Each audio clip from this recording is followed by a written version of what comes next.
यानंतर बघूयात कोल्हापुरात शक्तीपीठ मार्गाला विरोध वाढू लागला आणि या मार्गाविरोधात शेतकरी एकवटणार आहेत। या मार्गाला विरोध करण्यासाठी मोर्चाचं आयोजन करण्यात आलंय। या मोर्चेकऱ्यांना पोलिसांनी नोटीस बजावलेली आहे।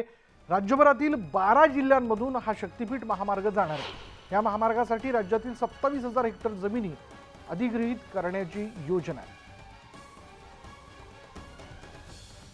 प्रस्तावित शक्तीपीठ महामार्ग नागपूर ते गोवा दरम्यान 12 जिल्ह्यांमधून जाणार आहे। कोल्हापूरची करवीर निवासिनी महालक्ष्मी देवी, तुळजापूरची तुळजाभवानी आणि नांदेडमधील माहूरची रेणुका देवी अशा 3 देवींची शक्तीपीठ हा महामार्ग जो आहे तो जोडणार आहे। औंढा नागनाथ आणि परळी वैजनाथ या 2 ज्योतिर्लिंग मंदिरांनाही जोडण्याचं काम शक्तीपीठ महामार्गातून होणार आहे। पंढरपूरचं श्री विठ्ठल रुक्मिणी मंदिर, नांदेडमधील गुरु गोविंद सिंग महाराजांचा गुरुद्वारा, सोलापूरचं सिद्ध रामेश्वर मंदिर देखील या महामार्गामुळे जोडलं जाणार आहे आणि देवदर्शनासोबतच नागपूरकरांना गोवा गाठण्यासाठी लागणारे 18 तासांचं अंतर जे ते या महामार्गामुळे अवघ्या 8 तासात गाठता येईल।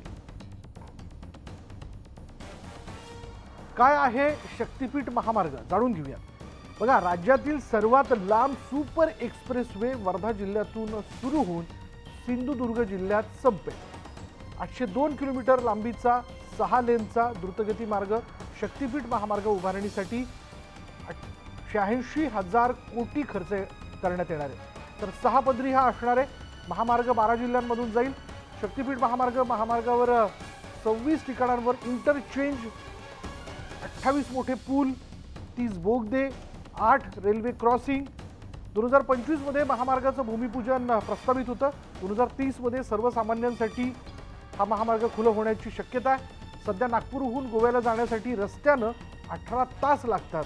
शक्तीपीठ महामार्ग निर्मितीनंतर हा जो प्रवास आहे तो केवळ 8 तासांवरती येईल।